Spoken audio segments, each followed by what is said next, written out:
My name's Rhiannon. I did everything right, or at least everything they expected. Paid the bills, smiled through the tension, let things slide for the sake of peace. But sometimes all it takes is one moment, one decision, and suddenly you're not the protector anymore. You're the problem. Stay with me until the end, and then tell me, did I go too far? Or was it finally time someone said no? And leave a comment to let me know. Would you have done the same? Or would you have stayed silent? I still remember the exact moment. I was at my desk, sipping cold coffee, when I got that first fraud alert. It was a Thursday afternoon in April. Dry, warm. One of those Arizona days where the sun never seems to blink. At Hudson and Ray's Accounting, the office hummed with its usual rhythm. Keyboard taps, muted phone calls, the smell of toner and stale coffee. I was halfway through reconciling a small business ledger when the notification lit up my phone screen. Suspicious charge detected. $743.19. Lux Wardrobe, Seattle, Washington. I stared at it for a full 5 seconds before it sank in. I hadn't bought anything in Seattle. Hell, I hadn't left Flagstaff in months. At first, I assumed it was just another scam. You get used to those, working in finance. But when I called the bank, the woman on the other end asked me to verify the last 4 digits of the card. I didn't recognize them. Then she read off the name tied to the card. My name. She said the account had been opened 2 months ago. Legitimately. With full social security verification, address match, and even a linked phone number. Someone had all my information. All of it. The air in the office felt suddenly thick. I stood up, walked toward the break room like I needed a refill, but I wasn't thirsty. I just needed space to think. Only one person in my life had access to that kind of information, and I wanted to be wrong so badly. Melora. I hadn't spoken to her in over a week, not since she'd messaged me asking for help covering a textbook that apparently her scholarship hadn't accounted for. I'd said I'd try, but money had been tight. I was still paying off my own student loans and had just covered a hefty dental bill after losing coverage in January. Melora had always had this way of making her problems feel urgent, like mini emergencies that only I could solve. And for years, I did. She was younger. She had dreams. I told myself that was love. That's what big sisters do. You carry what you can. I wasn't angry, not yet, just tired. That kind of tired that sits heavy in your chest. Back then, I still believed that being the dependable one would eventually pay off. I left work early, told my manager I needed to handle something personal. She nodded. She always did. And I slipped out without finishing the ledger. My hands didn't stop shaking until I hit the freeway. The drive to Pine Gate Heights was familiar. I could do it with my eyes closed, though I never did. 20 minutes out past the edge of Flagstaff, where the suburbs tried to pretend they were part of something bigger than desert and wind. The closer I got, the heavier the silence became. Not on the road, but inside me. The kind that builds when you know the truth is waiting just past a front door. I didn't call ahead, just pulled into the gravel driveway, parked behind my dad's old Chevy, and walked up the steps I used to leap 2 at a time as a teenager. The front door was unlocked. It always was. Inside, the house smelled like lemon cleaner and roasted chicken, my mother's Saturday default, though today was Thursday. I heard laughter before I turned the corner into the kitchen. Melora was there, leaning over the table, showing my mom something on her phone. Both of them were smiling. On the table, like a centerpiece, was a purse. Deep green leather, gold chain. The kind of bag you don't just stumble into buying. The kind of bag I'd scrolled past 100 times, then clicked away from because it cost more than my car payment. I froze. Melora turned and saw me. Her eyes widened for a split second. Just enough. But then the smile returned like nothing had happened. "Hey," she said casually, like she wasn't wearing a shirt I once owned. Like my name wasn't printed on a credit statement she had no right touching. I didn't say a word. I couldn't. I just stood there, one hand still on the doorframe, watching her exist in a world where nothing she did had consequence. She smiled at me like nothing had happened. That's when I knew I was on my own in this. I sat in my car for a long time after that night. The house behind me still smelled like rosemary chicken and air freshener, but I couldn't bring myself to go back inside. I didn't make a scene, didn't yell, didn't ask her why. I just drove off in silence and parked 2 blocks from my apartment, engine ticking in the dark, trying to catch my breath. The next morning, before I even touched my coffee, I logged into the credit bureau's site. I dug into the account that wasn't mine, but had my name. Every detail was there: matching address, matching date of birth, matching social. But the kicker? The backup email and phone number used for the application. Both were ones I remembered seeing on Melora's old resume, from when she worked that summer job at the community pool. It was like watching puzzle pieces fall into place, one click at a time. No denial left. No, maybe it wasn't her. It was her. By the time I got to the office, I was running late, distracted. I sat down at my cubicle and opened a spreadsheet I'd worked on yesterday, but the numbers looked like static. I couldn't focus. Lana poked her head over the divider. She had this way of reading people, sharp but kind. "You okay?" I didn't answer right away. Then, I surprised myself by telling her everything. Maybe it was because she didn't flinch, didn't judge, just listened. When I was done, she leaned against the edge of my desk and crossed her arms. "Rhiannon, if it were a roommate or a coworker, you'd have reported them already. Why is your sister different?" I opened my mouth, then closed it. I didn't know how to explain that invisible thread, the one that ties you to people who keep hurting you, just because you share blood. "She's family," I finally said, though even I didn't believe it. Lana didn't argue. She just gave me a look that was softer than pity and more honest than sympathy. Protecting someone from consequences isn't love, it's delay. That stayed with me the rest of the day. Through the numbers, the emails, the endless rows of black and white logic, her words kept echoing. That night, I drove to my parents' house again. This time, I texted ahead. Mom greeted me at the door like nothing had happened, like I was there for dinner, and not about to ask if my sister had committed identity theft. We sat at the kitchen table, the same one where Melora had been laughing 2 nights before. I didn't waste time. "Do you know anything about a credit card in my name?" I asked, watching their faces. They didn't look confused or surprised. Mom glanced at Dad, then sighed. It was just temporary. She was scared her scholarship wouldn't cover her housing. I blinked. "So you knew?" Dad didn't meet my eyes. He just stared at the floor like it held some kind of moral high ground. "You've always been so stable. You can handle it."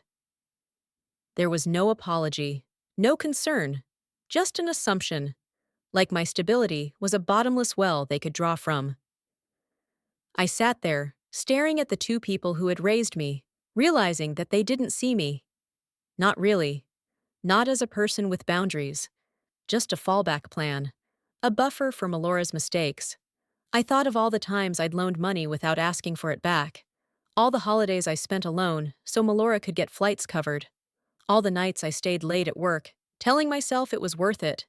That someday it would matter. But in that moment, it hit me. To them, I wasn't a daughter. I was a lifeboat. Silent. Reliable. Dispensable. I left without finishing my tea. Lana's words followed me home. It's not love if it teaches someone they never have to pay the price. The next morning, I sat at the edge of my bed, with the laptop warming my legs, and my thoughts too loud to ignore. There was a kind of dull ache in my chest, the kind you don't feel from heartbreak, but from a shift, when something foundational inside you starts to crack. That morning, I opened a new email and typed what needed to be said. This credit card account was opened without my authorization. I did not apply for it. I request an immediate investigation into identity theft. I read it 3 times before hitting send. It felt like something irreversible had just happened. like I'd crossed an invisible line I'd spent my whole life avoiding. But the truth was, the line had always been there. I'd just never had the courage to step over it. I called One West Bank.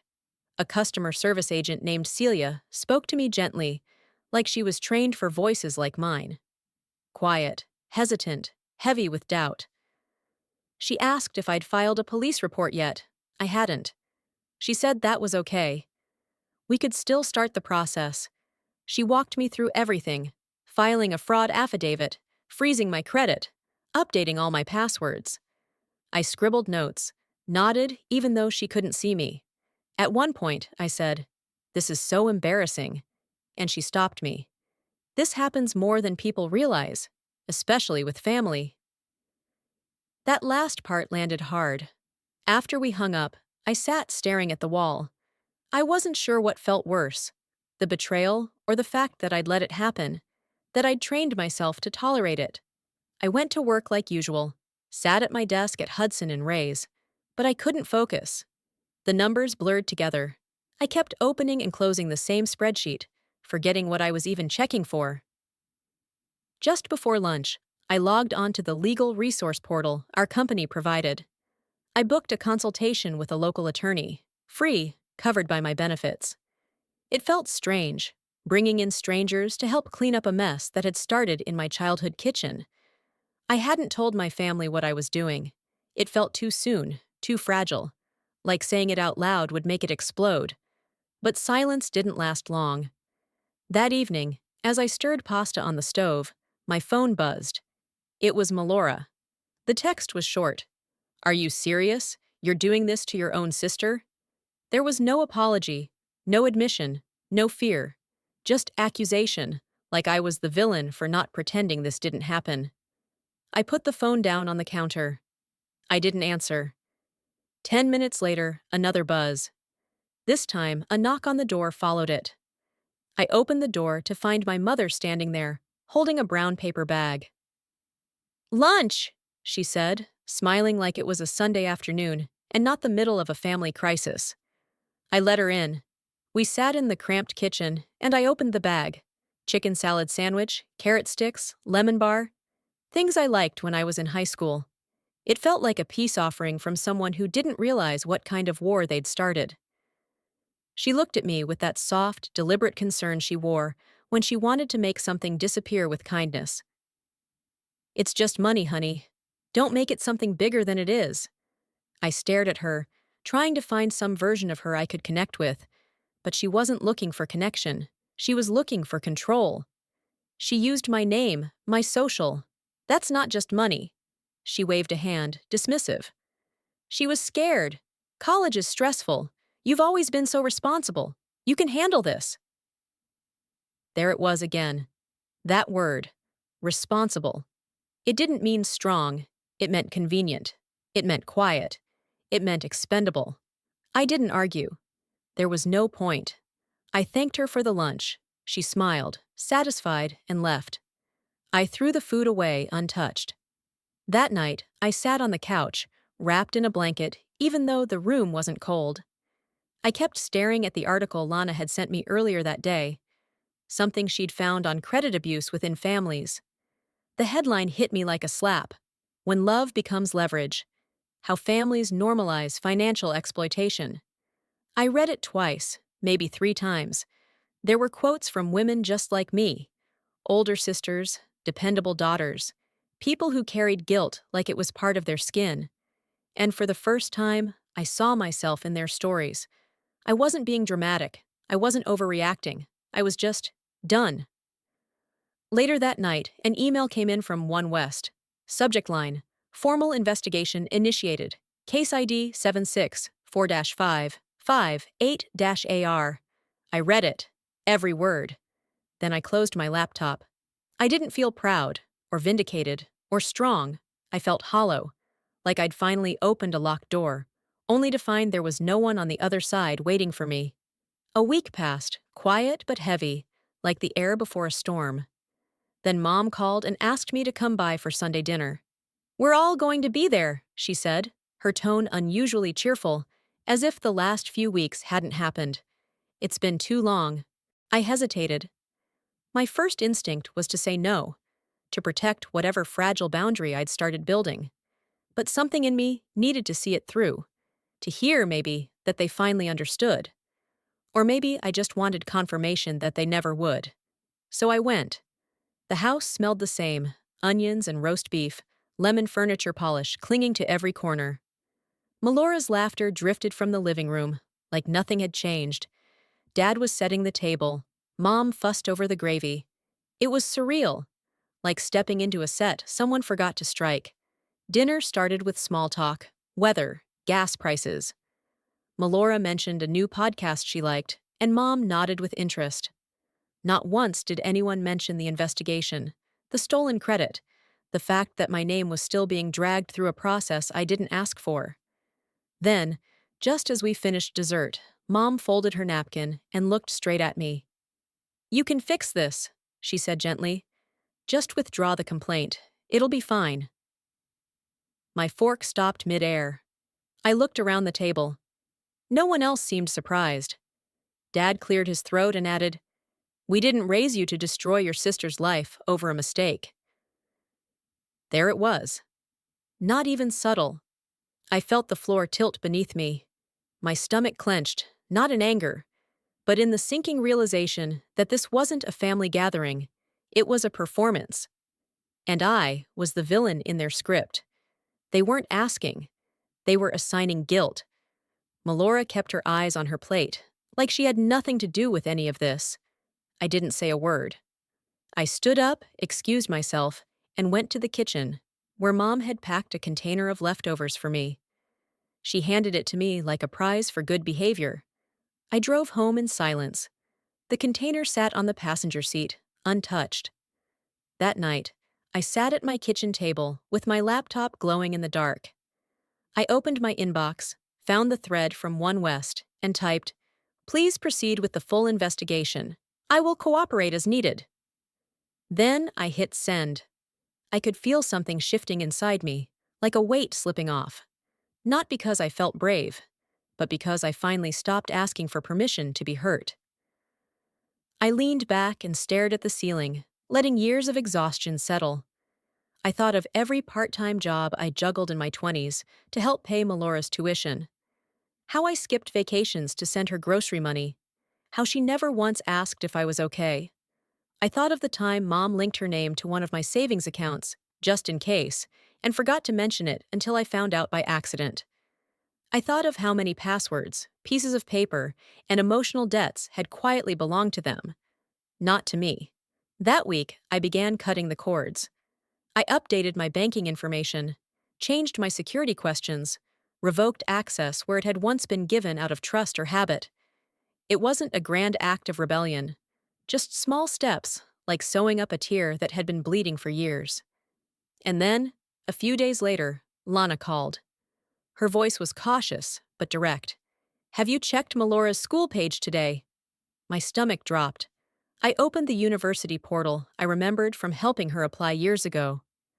The update was there, at the top of the page. Scholarship status: temporarily suspended pending administrative review. My chest tightened. I didn't feel proud. I didn't feel vindicated. I felt heavy. Not because I had wanted this to happen, but because it had to. I closed the tab and rested my hands on the table. It wasn't justice, not yet, but it was truth. Uncomfortable, undeniable, and finally spoken out loud. The call came just after 9. I was folding laundry in the living room, matching socks, smoothing out old t-shirts, trying to do something repetitive, something that kept my hands busy so my mind wouldn't wander. The phone buzzed on the armrest. I didn't even need to check the name. I knew it was her. Mom, lit up on the screen like a warning flare. I took a breath before answering. Her voice cracked the moment I picked up. They revoked her scholarship. I sat down on the edge of the couch, the unfolded laundry sliding to the floor. My stomach tightened, but I said nothing. "Are you happy now?" she continued, her voice trembling. Not from sadness, but rage dressed as grief. "You got what you wanted, right?" I swallowed hard. I didn't do this to her. You could have fixed it with one phone call, she snapped. One damn call, and this could have been over. But no. You let them ruin her. You let them treat your sister like a criminal. I told the truth, I said quietly, barely able to hear myself over her breathing. You're not just hurting her. You're destroying this family. Those were her last words before she hung up. I sat there for a long time, phone still in hand. The room was so quiet I could hear the clock ticking in the kitchen. The laundry lay forgotten at my feet, and for a long time, I couldn't bring myself to move. Because in that moment, I knew something had shifted permanently. I wasn't just the sister who told. I wasn't just the daughter who said no. I had become the problem. The one time I stepped outside the role they'd cast me in, peacemaker, fixer, the one who kept everything running, they had turned on me like I was a stranger. I spent the rest of the night in silence. No music, no TV, just silence and a dull ache in the center of my chest. Later, I opened an old email account, the one I hadn't used in years. I typed Melora tuition into the search bar. Dozens of messages appeared. Subject lines like, need help again, and, can you cover this? Emails from Mom, too. Requests that always came with a smiley face or a guilt-laced line like, only you can help us out right now, sweetie. I clicked through them, one by one. There were PayPal receipts, bookstore confirmations, screenshots of bank transfers. And not once, never once, had anyone asked if I could afford it, if I was okay, if I needed anything in return. I wasn't just generous. I was invisible. That night, I didn't sleep. I just sat in my kitchen with a cup of lukewarm tea, watching the sky turn from black to gray to blue. Around 2 a.m, my phone buzzed again. A voicemail. Melora. I didn't listen right away. I couldn't. It wasn't until the next morning, as the sun filtered through the blinds, that I finally pressed play. Her voice came through, thick with venom. You were never really my sister, she said. You were just a bitter, jealous control freak who couldn't stand that I had something you didn't. She didn't pause. You hated that people liked me, that I had chances. You couldn't stand that I mattered, so you ruined it. You ruined everything. I hope you're happy. It was 2 minutes and 16 seconds long. I listened to the whole thing without flinching. And when it ended, I didn't cry. Not at first. I just sat on the floor, staring at the phone like it might dissolve in my hands. But then the tears came, not sharp, sobbing ones, just slow and quiet, like rain against a window. Because I knew something final had broken, not just between us, but inside me. I wasn't holding out for apologies anymore. I wasn't waiting for things to go back to how they were. I was done playing a role in someone else's story. I was letting go of a version of love that only existed if I stayed small and silent. The next morning, I walked into work as usual, hair pulled back, coffee in hand, the click of my heels down the hallway steady and sure. Lana looked up from her desk when I passed. Her eyes met mine, and I knew she saw the change. She didn't ask questions. She didn't offer sympathy. She just said, "You did what needed to be done." And I didn't feel the need to explain. I just nodded. There was no grand moment of closure, no swelling music, no satisfying speech, just the quiet relief of not being sorry anymore. Melora's voice still echoed sometimes. So did my mother's. But they no longer carried weight, because I finally saw the full picture. It wasn't the complaint that broke this family.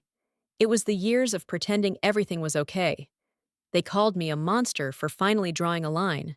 But I wasn't the one who taught her that love meant no consequences. All I did was stop pretending that betrayal was love. And I wasn't sorry.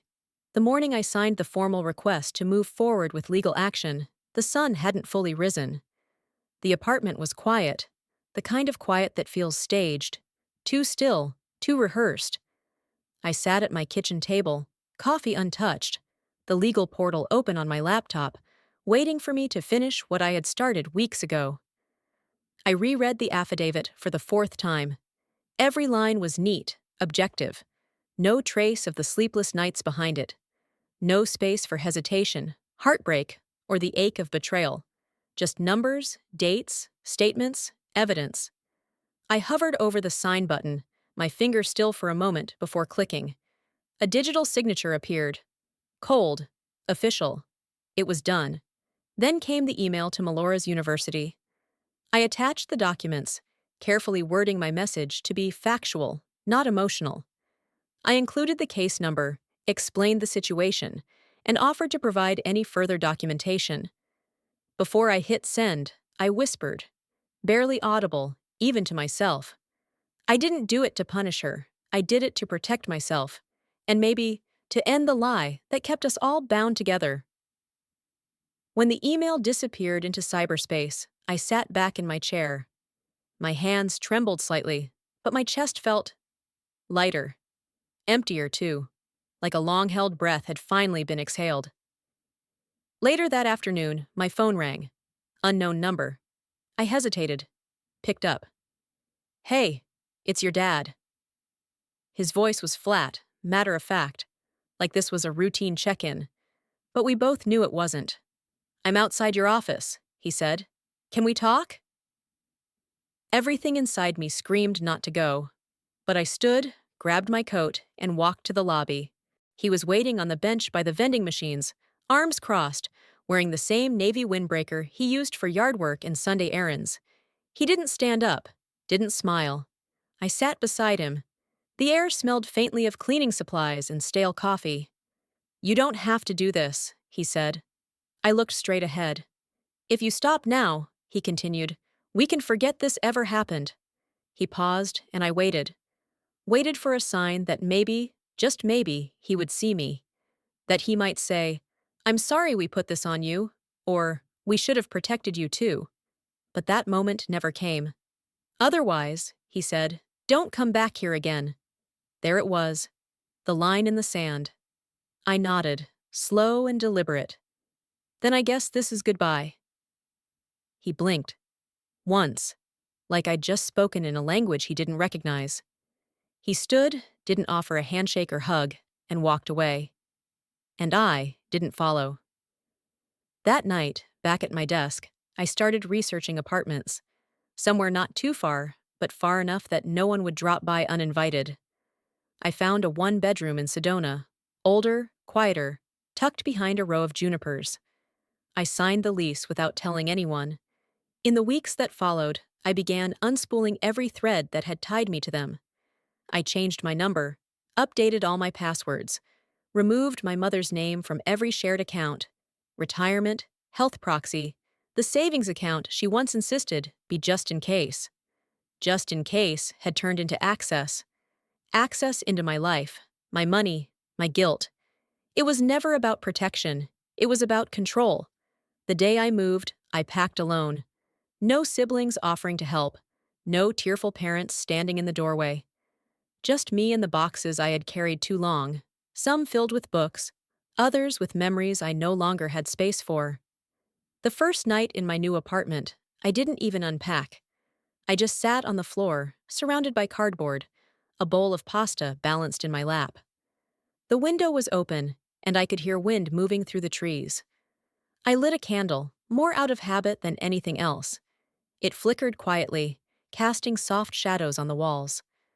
For the first time, I ate without rushing, without my phone next to me, without looking over my shoulder for the next obligation. It wasn't silence like before, the kind that waits for the next explosion, the kind that fills the room after you're told to be the bigger person. This was different. This silence was honest. It didn't ask me to apologize. It didn't expect me to be useful. It just let me be. I sat there, chewing slowly, breathing deeply, the steam from the pasta curling into the air. No one called. No one needed anything. And for once, I didn't feel the pull to reach out and make things right, because I had finally realized something I should have known years ago. I used to think silence was peace. But this was freedom. It was a Tuesday morning, quiet and unassuming. the kind where the world feels like it's exhaling slowly. I was rinsing a plate when I noticed the envelope sitting in my mailbox. No stamp, no return address. Just my name on the front, in handwriting that curled slightly at the ends. Feminine, familiar. My chest tightened before I even touched it. I carried it inside like it might break. Set it on the counter. Stared at it for a minute too long. I already knew who it was from. No one else in my life wrote my name like that. I opened it slowly, peeling the flap back like I was exposing a wound. Inside was a single sheet of paper, folded once. Blue ink, long loops and sharp edges. No greeting, no dear, no hey, just, "Someday you'll regret this. You'll grow old and alone and remember that you pushed your family away. You destroyed what we had. You made yourself a stranger. I hope it was worth it." No apology, no accountability, not even a name. But I didn't need a signature to know it was Melora. I sat down, the letter still open in my hands. I read it twice. Once as her sister, then again as someone who had finally stepped outside the circle. I didn't cry. Not this time. The tears had dried up somewhere between the voicemail and the last slammed door. I folded the paper carefully, like it still deserved respect, even if the words didn't. I walked over to the kitchen drawer, where I kept things I didn't want to see often, but couldn't quite throw away. Loose rubber bands, an old photo strip from a forgotten trip, takeout menus from a restaurant that had already closed. I slipped the letter in there and shut the drawer. Then, I walked to my table by the window, opened my laptop, and began to type. I didn't overthink it. I didn't rehearse. Just one line. "Your future was never mine to ruin. But now, maybe, mine will finally belong to me." I printed it, folded it cleanly, and sealed it in an envelope with no return address. Dropped it off at the post office on the way to the grocery store. No drama, no bitterness, just a quiet sort of release. I didn't wait for a reply. I didn't expect one. Over the next few weeks, I started doing things I hadn't made space for in years. Things that had nothing to do with being useful or responsible, or the good one. I took long walks without a destination. I bought a dusty red bicycle from a garage sale and rode it on winding trails, feeling the air rush past my ears. I downloaded an app that taught me how to roast vegetables without burning them. I burnt them anyway, twice, but eventually got it right. I even started sketching again. At first, it was just scribbles on napkins, absent-minded doodles in the margins of work notebooks. But then I bought a real sketch pad and let my hands remember what they used to love. Nothing fancy, just lines and shadows. But it was mine. Sometimes I'd catch myself wondering what version of the story was being told in their house, who I had become in their eyes. The bitter sister, the heartless one, the traitor. But I stopped chasing their version. I started writing my own. Because I wasn't the destroyer. I was just the first one to stop pretending. What they had called family wasn't built on love. It was built on roles. On unspoken rules about who owed what, who stayed quiet, who swallowed what they felt, so others didn't have to face themselves. And when I stopped performing, they stopped including me. That was the price. But I'd started to believe the cost of staying would have been far greater. One night, I stood in my kitchen with a cup of chamomile tea, the window cracked open to let the desert air roll in. A neighbor's wind chime clinked softly somewhere nearby. The sky was a deep navy, and somewhere out of view, someone was grilling, smoke and spice curling on the breeze. I thought about all the times I'd been told to keep the peace, to be the bigger person, to not make things harder than they had to be. I remembered holidays where my name was only called when something needed to be fixed. Birthdays I almost forgot because no one remembered mine. The way silence had been wrapped in ribbons and handed to me as proof of love. And standing there, I felt the strangest sense of peace. Not the kind that comes from being forgiven. Not the kind that comes from making up. But the kind that comes from no longer needing either. I didn't need to be understood. I didn't need to be right. I just needed to be free. So I stood there, tea in hand, the warmth blooming in my chest, and realized I had stopped asking for room in someone else's story and finally started living my own. It was early June when the call came. A Tuesday, I think. One of those mornings when the light filters gently through the blinds and makes the dust in the air look like gold. The world felt suspended in a kind of quiet that I hadn't known in years. Not the silence of things left unsaid, but something softer. Still, I was slicing an orange, the kind that stains your fingers with sweetness. My phone rang, vibrating against the counter. The number was unfamiliar, but local, so I answered without thinking. "Ms. Carter?" the voice said. "This is the Federal Identity Crimes Division. I'm calling to inform you that your case has been reviewed and officially closed. You're cleared. The individual responsible will face university sanctions and a federal citation." I stood there with the knife still in my hand, the smell of citrus rising in the air. I nodded, even though she couldn't see me. "Thank you," I said, and the call ended with a soft click. I stayed in the kitchen for a long while. I didn't cry. I didn't smile. There was no cinematic swell of emotion, no dramatic exhale, but something shifted. Some part of me, quiet and buried and tired, had finally let go. Not in a crashing, cathartic way, but like slipping off a coat you didn't realize was weighing you down. I opened the window, let the breeze in. It was warm, but it carried a cleanness that felt earned. I sat down with the orange still half cut on the counter, and I let the silence fill the apartment. But it didn't ache the way it used to. It wasn't cold or accusing. It was just there, like a friend who didn't need to say anything to keep you company. Later that week, Lana stopped by my office with 2 coffees and a paper bag that smelled like blueberry muffins. She didn't ask if I was okay. She never did. She just sat across from me in the break room, kicked her shoes off, and set her phone face down. "You see the update?" she asked. I shook my head. "She's off the scholarship roster. 1 semester suspension, at minimum. She has to reapply for aid. They're making her write a formal accountability letter just to be considered." I didn't ask how she knew. Lana had always known things without being told. It was her gift, or maybe her survival instinct. I stirred my coffee and said quietly, "She won't write it." "Not honestly." Lana didn't argue. She just sipped her drink and shrugged. "She might not, but that's not your problem anymore." She was right. It wasn't. I still got updates occasionally, screenshots from mutual acquaintances, snippets overheard at the grocery store. I knew Melora had gone quiet online. I knew my parents hadn't contacted me, not even once. No calls, no emails, no "how could you?" or "come home." And to my surprise, that absence felt easier than their presence ever had. Because now I understood. They weren't just protecting her.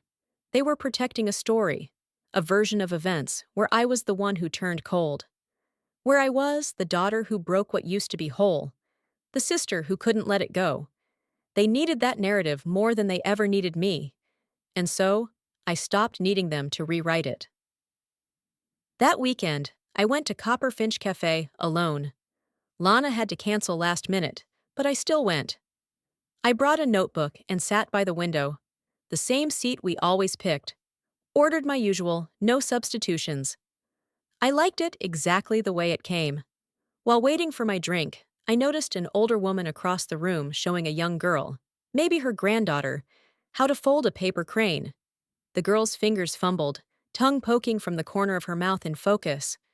The woman smiled gently, adjusted the fold, and let the girl try again. There was no rush, no criticism, just patience. I watched them for a long moment, not with longing, but with something quieter. Recognition, maybe.